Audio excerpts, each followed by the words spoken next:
Unboxing tayo ng Glock 34 natin.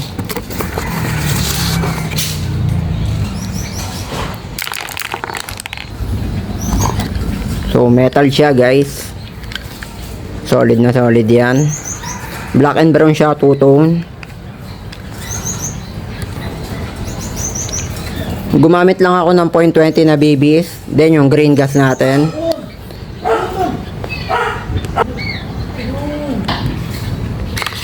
So nakargaan ko na rin pala siya ng BBs yan So ang tatargetin natin yung mga lata. Ayun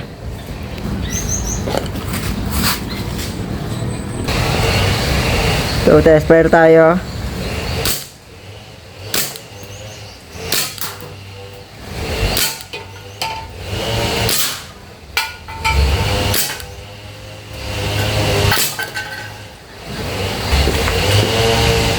So try natin sa semento. 20 feet yung distance nito Tignan nyo yung semento.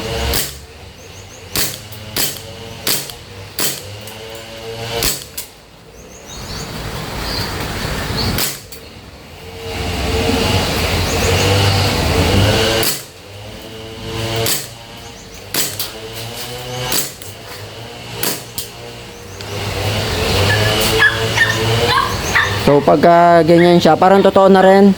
Kiklik nyo lang pababa, then press. Yan, balik na yan.